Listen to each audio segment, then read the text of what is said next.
Okay, hello again everybody. Today I want to do a small video detailing my double horse 9100. You've seen on YouTube some of my other videos of this is my double horse 9104 back here, and I've done several videos with it, flight videos, and some videos showing, detailing what I've done to it to improve its flight performance and make it a really top performer. And today I want to do the same thing with my double horse 9100. These little helicopters, this is the next size down, they're about a 15 to 16 inch long helicopter, you can see. And everything that double horse did wrong on the 9104, they actually did right on these helicopters here.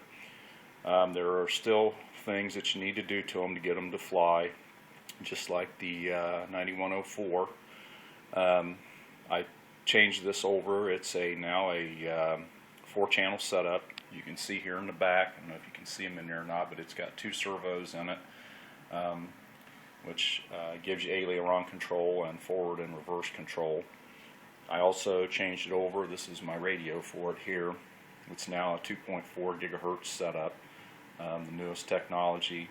You can see my radios. I don't put a lot of money into these, but I've used this company's stuff, and they really work well. They're inexpensive and really do the job. They bind every time. I've got a double horse 9116 that I bought, and I've had trouble with it binding. One other issue I have with it is the tail motor. Every time you turn it off and turn it back on, for some reason it changes.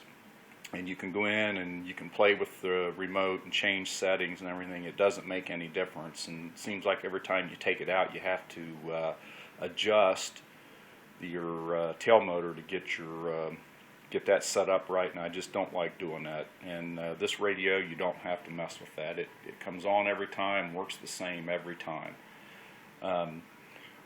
I'll just go through this little guy here and kind of let you take a look at them. These are really, I actually like the color scheme on the 9100 better than the 9116. They're a very sharp looking little machine, and you get the black and copper colored canopy on them. The upgrades that I've done to this, and really these are a lot easier to set up than the 9104, takes a lot less work. Battery upgrade, I went from the 650 milliamp hour lithium ion battery up to a 850 milliamp hour lithium polymer battery. Huge difference, a lot more power, and actually it increased my flight time by about 2 minutes, since the weight of the 850 milliamp hour battery I've got in this is a little bit less than the stock battery. So that's definitely a bonus there. You always want to try to get components that are lighter in weight, and that increases your performance automatically. Like I said, changed it over to a 2.4 gigahertz setup, 2 servos in the back. They're the lighter servo. I don't know how much they weigh. I think they're about 7-gram servos. They're the small ones.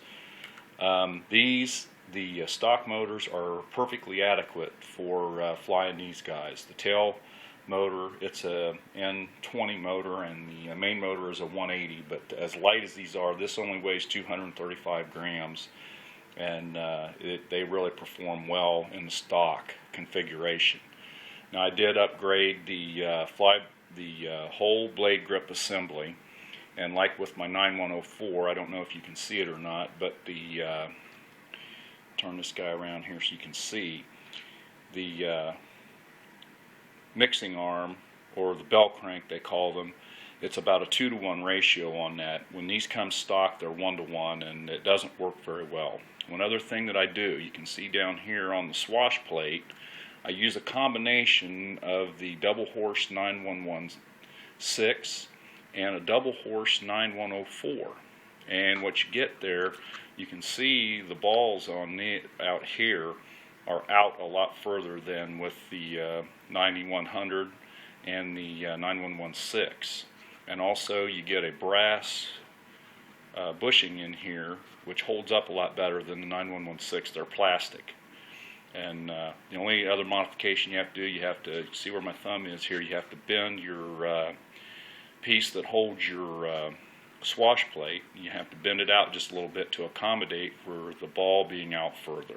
That's all you have to do. And I'll tell you, this little guy really performs well. It flies well.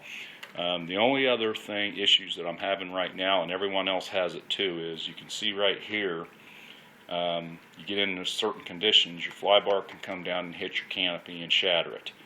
I'm working on a fix for that. I'm going to try cutting. I've seen people cut these back and rethread them and then put more weight down here, and I'm going to try that. I ordered a die so that I can thread this down and try that modification. But other than that, this little guy is a really super performer.